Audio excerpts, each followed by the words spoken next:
Hi, welcome to Everbox Guitar Tuition. So my classic album inspection today is Phenomenon by UFO, their debut album with Michael Schenker.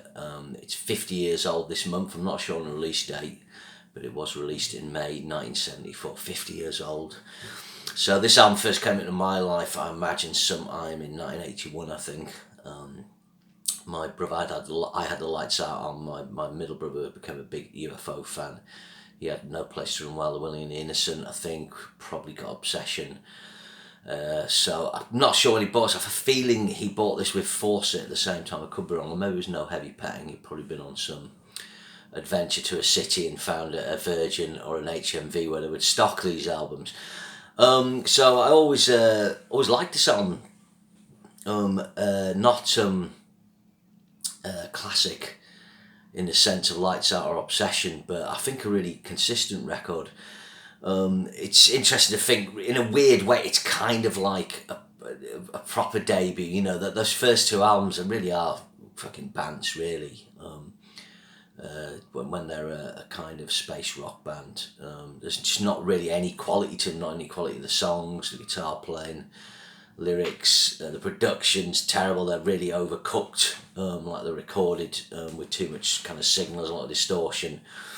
I think Leo Lyons obviously does a really good job on this, although he's not Ron Neverson. He kind of captured the band individually well and captured really good performances. Obviously prior to this, Schenker had been in the Scorpions.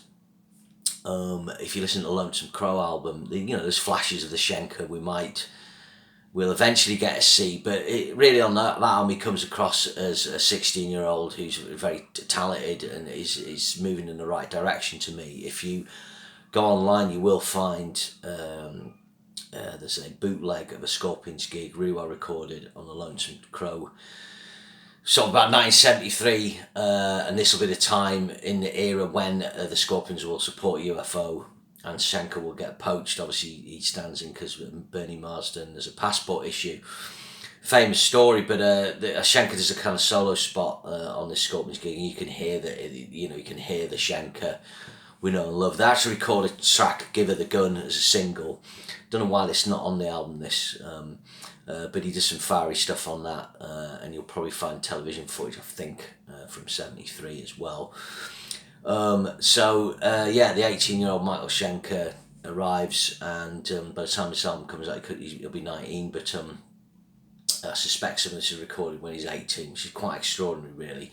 Now, the track listing I've got here is different to... It must be an American one, I think. I don't know, but anyway, it's not right.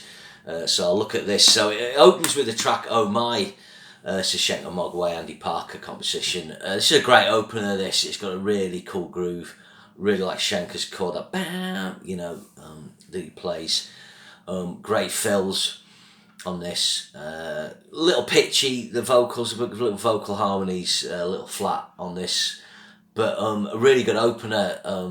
It wasn't a track they kind of seemed to go back to once they very much, or after a certain point, once they kind of got into their flow more.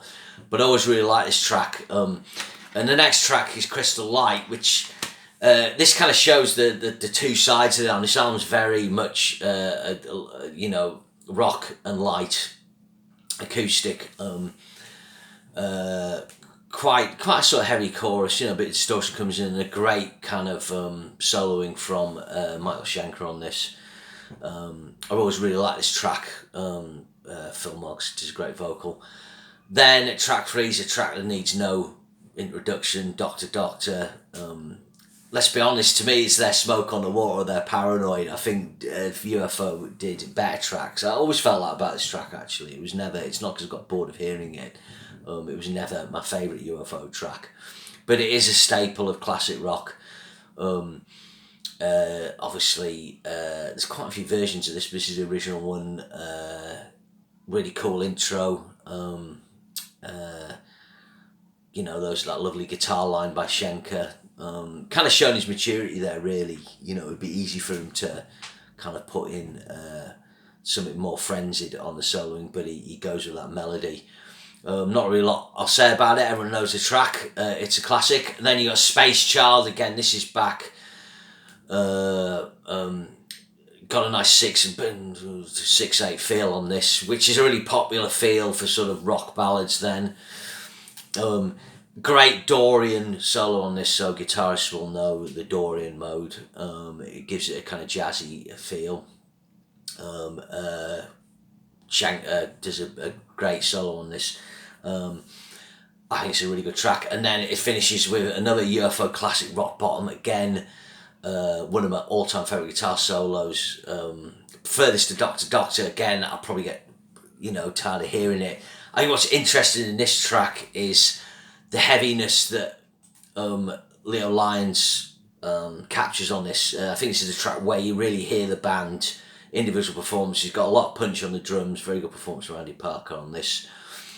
Pete Way's bass is really good, really present on this. Obviously in this era, you have bigger bottom end and bigger bass. Schenker's guitar's double tracked, and on the chorus, down, down, down, down, down, you can hear the precision of his tracking, and I don't know how much distortion I managed to capture, but it does give it a full sound. It's giving it more hard rock sound. It hasn't got that kind of more sludgy metal, doomy sound of Sabbath. And this is a sound that will be a big influence on Hugh Wobham and Hard Rock Beyond on numerous bands. And of course it features the centerpiece guitar solo from Michael Schenker, one of the greatest guitar solos ever to be put onto analog tape. I actually prefer this solo to the live ones. Obviously live ones he stretches out, but I really like this. It's just under 2 minutes. I heard this before I heard the live version. This was always my favourite version of the song. I find the live version goes on a bit too long. I just think this solo is perfect, and I think it works really well with the song. Again, utilising the Dorian mode, and he's got that kind of slightly jazzy sort of backing, sort of shuffly guitar. I think what this track shows, it shows kind of Schenker's innovations as a player. The first port of call is his tone has a lot more kind of top end, more bite. I'm not sure, obviously he's got his half cock wah, whether he's using a treble boost I'm not sure. But he's kind of getting a bit more out of the sound than other guitarists were up until this point. Then it has his precise kind of repetitive sort of pentatonic licks. And he does a diddle diddle diddle, goes down and back up. There's an accuracy to his hammer-ons, pull-offs and picking. The other guitarists, apart from Richie Blackmore, probably at the time didn't have. You got to remember, at this time, guitar solos tend to be more improvised. Now you can hear on this Schenker's improvised bits, but there's also structure there. But I think the thing with Schenker is his improvised bits feel more structured, and that's the interesting thing. He has a way of playing that's precise, that feels like his phrases are kind of fully formed, and that's the difference. There's a structural quality to his playing. It's amazing. I mean, he's 18 when he records this, going on 19. The maturity on display is great. So side 2 of the original vinyl opens with Too Young to Know. This is a track I really like, really catchy, really like Mog's vocal on this, and I think this again shows Schenker's maturity, the intonation. I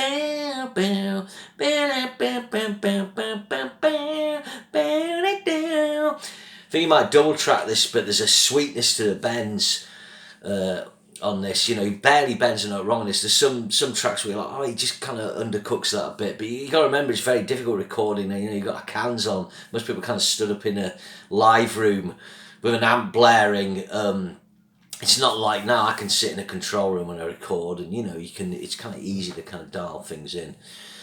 I like this track. Then you got Time on My Hands, another folky track. Again, bringing that lightness in. It's almost like it's almost like they've got one part Led Zepp free or lighter moments of kind of not Sabbath. I don't know.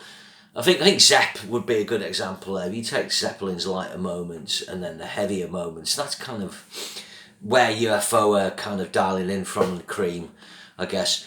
It's a really nice track, lovely solo. Then you've got Built for Comfort, which is their blues cover of Willie Dixon. So this was a track I wasn't really fussed with when I was younger, always a blues song, but I think it's really good. They do a kind of bam, bam, do this kind of heavy stomp. I think Schenker and Mogg are great on this. Mogg really pulls off the vocal when Parker Gunn, and Schenker does some great sort of, he does his twist on the blues, and I think that's the other thing. I mean, Michael Schenker has a kind of classical quality to his playing, but like all great rock guitarists, metal players, it's always good when there's some of that blues DNA in the playing. Most great rock metal players have that, and he does, and he does really good on this. Guitarists will know my speak here. He uses the pentatonic minor scale and the pentatonic major to really good effect, which is actually a key to good blues playing, I think. Then you got Lipstick Traces, which is a lovely kind of 6/8 instrumental. Again, this is something that would become a Schenker trademark. Between the Walls, Arbery Hill, little instrumentals that he did throughout his time in UFO and beyond. Really like this. And then it finishes with Queen of the Deep, which is quite a kind of heavy track. He does a really kind of gnarly solo on this, kind of weird, almost like it was recorded at a different time. You know, he's kind of stretching out. His playing's less refined on this. Yeah, I don't think there's a bad track on this album. I think because it's only got 2 classics that got played live, it kind of, people go to Force It or Lights Out or Obsession, because you know you get all those live tracks of those. You've got a couple on No Heavy Petting, but I always love the No Heavy Petting album. Sometimes I actually prefer that maybe to Obsession, but Lights Out's my favourite. But what would I mark this out of 10? I'd probably give it 8, 8.5. I think it's well produced. I think it's well played. I like the balance of light and shade. I always found the album tracks to tracks that people didn't know really interesting. And it had a nice quality when I was younger. The album's recorded at that time. It feels like the band's in the room with you, because they're not too produced. It feels like you're kind of there in that respect. So yeah, really good record, well worth checking out. You know, those 5 Schenker albums, and then The Strange in the Night as a block, a really great run of records. Okay, so remember to share and subscribe, and I'll see you again soon. Thank you very much. Bye now.